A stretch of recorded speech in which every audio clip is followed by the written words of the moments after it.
बोलो गीता माता की जय। ओम श्री परमात्मने नमः। श्रीमद् भगवद गीता प्रथमो अध्याय 44वां श्लोक। उत्सन्न कुल धर्माणां मनुष्याणां जनार्दने नरके नियतं वासो भवतीत्यनुशुश्रुमः। उत्सन्न कुल धर्माणां अनुशुश्रुमः। भगवान ने मनुष्य को विवेक दिया तथा नया कर्म करने का अधिकार दिया।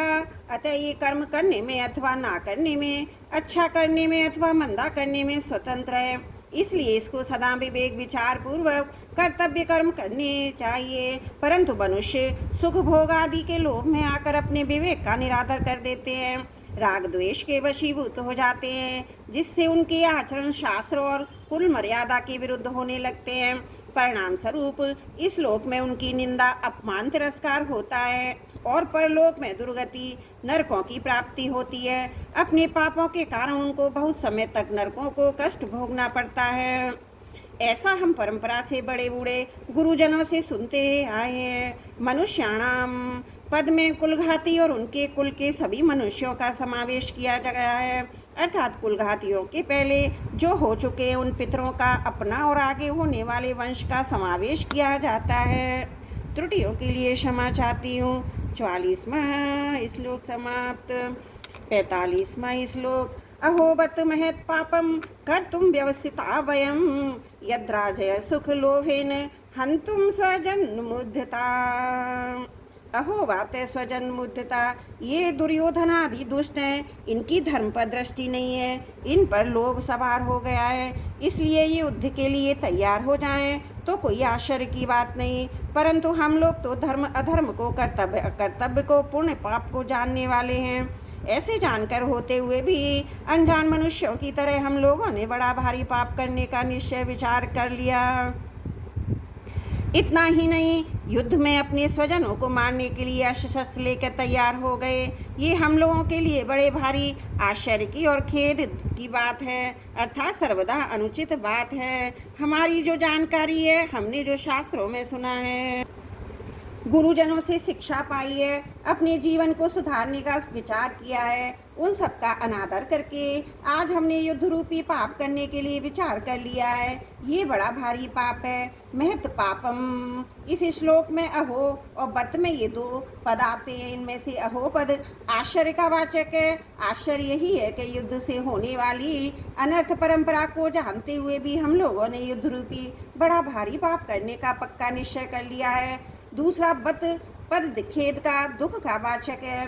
दुख यही है कि थोड़े दिन रहने वाले राज्य और सुख के लोभ में आकर हम अपने कुटुंबियों को मारने के लिए तैयार हो गए हैं। पाप करने का निश्चय करने में और स्वजनों को मारने के लिए तैयार होने में केवल राज्य का और सुख का लोभ कारण है। तात्पर्य है कि अगर युद्ध में हमारी विजय हो जाएगी तो हमें राज्य वैभव मिल जाएगा, हमारा आदर सत्कार होगा, हमारी महत्ता बढ़ जाएगी, पूरे राज्य पर हमारा प्रभाव रहेगा, सब जगह हमारा हुक्म चलेगा, हमारे पास धन होने से हम मनचाही भोग सामग्री जुटा लेंगे, फिर खूब आराम करेंगे, सुख भोगेंगे। इस तरह हमारे पर राज्य और सुख का लोभ छा गया, जो हमारे जैसे मनुष्यों के लिए सर्वदा अनुचित है। इस श्लोक में अर्जुन यह कहना चाहते हैं, अपने सद्विचारों का, अपनी जानकारी का आदर करने से ही शास्त्र, गुरुजन आदि की आज्ञा मानी जाती है। परंतु जो मनुष्य अपने सद्विचारों का निरादर करता है, वह शास्त्रों की, गुरुजनों की और सिद्धांतों की अच्छी अच्छी बातों को सुनकर भी उन्हें धारण नहीं कर सकता। अपने सद्विचारों का बार बार निरादर तिरस्कार करने से सद्विचारों की षष्ठी बंद हो जाती है। फिर मनुष्य को दुर्गुण दुराचार से रोकने वाला है ही कौन। ऐसे ही हम अपनी जानकारी का आदर नहीं करेंगे तो फिर हमें अनर्थ परंपरा से कौन रोक सकता है, अर्थात कोई नहीं रोक सकता। यहाँ अर्जुन की दृष्टि युद्ध रूपी क्रिया की तरफ है। वे युद्ध रूपी क्रिया को दोषी मानकर उससे हटना चाहते हैं, परंतु वास्तव में दोष क्या है, इस तरह अर्जुन की दृष्टि नहीं है। युद्ध में कुटुंबिक मोह, स्वार्थ भाव, कामना ही दोष है, पर इधर दृष्टि न जाने के कारण अर्जुन यहाँ आश्चर्य और खेद प्रकट कर रहे हैं कि जो वास्तव में किसी भी विचारशील धर्मात्मा शूरवीर क्षत्रिय के लिए उचित नहीं है। अर्जुन ने पहले 38वें श्लोक में द्रोणादि के युद्ध में प्रवृत्त होने से कुलक्षय के दोष में, मित्रदोह के पाप में लोभ को कारण बताया, और यहाँ भी अपने को राज सुख के लोभ के कारण महान पाप करने की उद्धत बता रहे हैं। इससे सिद्ध होता है कि अर्जुन पाप के होने में लोभ को हेतु मानते हैं। फिर भी आगे तीसरे अध्याय के 36वें श्लोक में अर्जुन ने मनुष्य न चाहता हुआ भी पाप का आचरण क्यों कर बैठता है, ये ऐसा प्रश्न किया। इसका समाधान है, यहाँ जो कौटुंबिक मोह के कारण अर्जुन युद्ध से निवृत्त होने को धर्म और युद्ध में प्रवृत्त होने को अधर्म मान रहे हैं, अर्थात उनकी शरीर आदि को लेकर केवल लौकिक दृष्टि है, इसलिए वे युद्ध में स्वजनों को मारने में लोभ को हेतु मान रहे हैं। परंतु आगे गीता का उपदेश सुनते सुनते उनमें अपने श्रेय कल्याण की इच्छा जागृत हो गई।